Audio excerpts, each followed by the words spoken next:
The Batman. Blowback.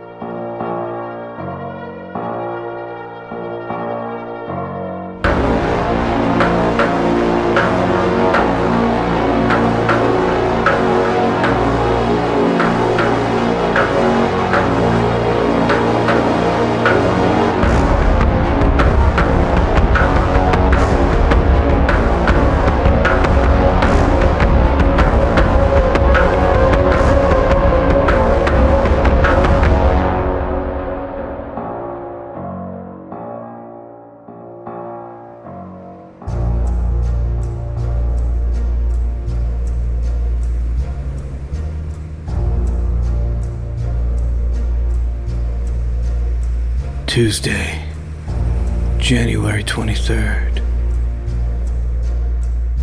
More careful than the common murderer. Professional assassins are typically more difficult to incriminate on the basis of circumstantial evidence.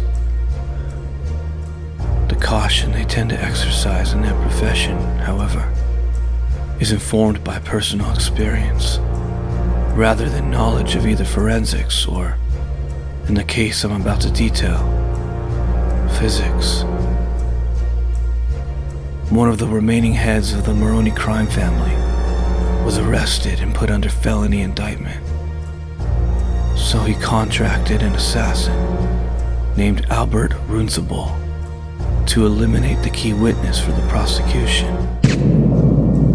Shot once through the head at close range, witness became victim, leaving the upcoming trial in jeopardy. The murder occurred in the victim's bed, its commission cold-blooded, methodical.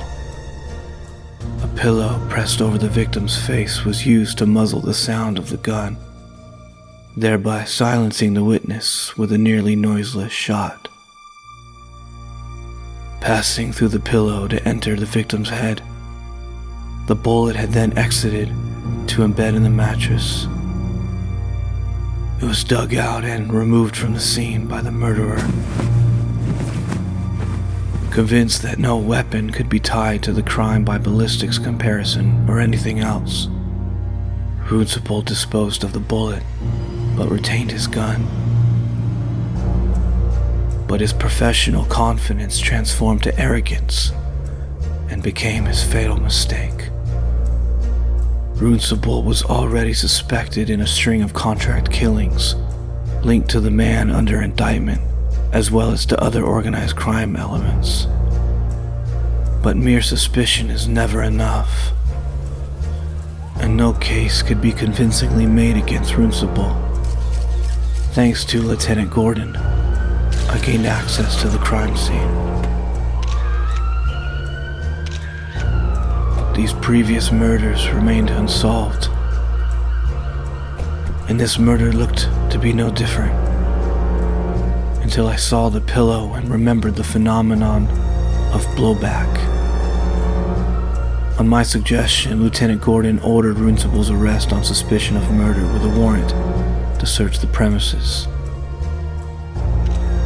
Gordon told me Runcible was cocky, but cooperated.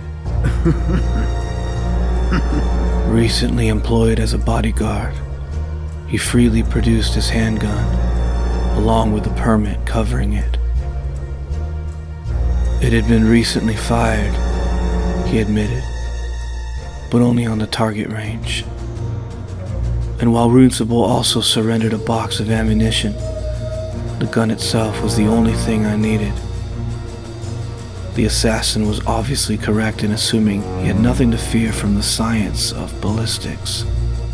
With no bullet in evidence, there was no pattern available for comparison with the rifling of his gun's barrel.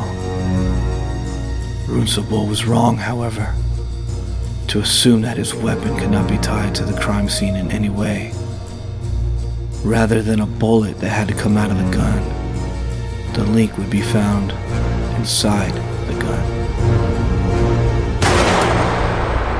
When a firearm is discharged, high-pressure gases sucks outside material into the gun's barrel. Even as the bullet is blown out, Other matter is blown back into the gun. After Gordon gave me Runcible's gun, I extracted minute fragments from the interior of its barrel, confirming what I hoped to find. Gross microscopic examination showed the material to be tiny bits of feather. Mass spectrometry further established them as eider down, the same type of feather found inside the pillow from the crime scene. Finally, DNA typing conclusively linked the gun barrel's feather bits to more than a dozen of the pillow feathers, all sharing identical genetic markers. The feather bits and the pillow feathers had come from the same individual bird. With this conclusive evidence against Runcible, he was offered a reduced plea, but one still carrying a life sentence. And on advice of counsel, he agreed to cooperate. Having eliminated the prosecution's best chance for conviction in the original trial, the assassin will now take his victim's place on the witness stand. Runcible will, in fact, exert a different form of blowback by testifying against the very crime boss who hired him, now charged with an additional felony count.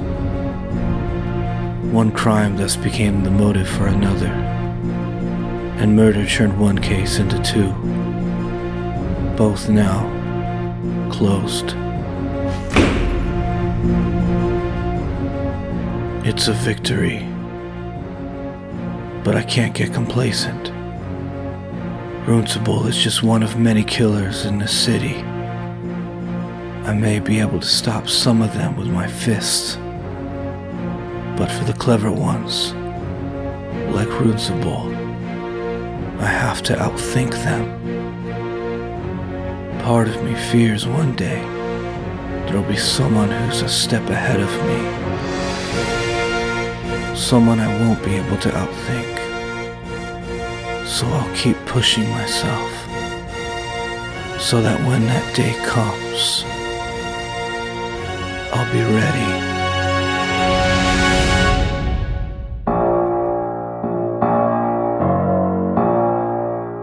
The Batman, Blowback. Written by Doug Moench. Adapted by Ben Wan. Produced by New Verse Creative. Edited by Tim Maxwell.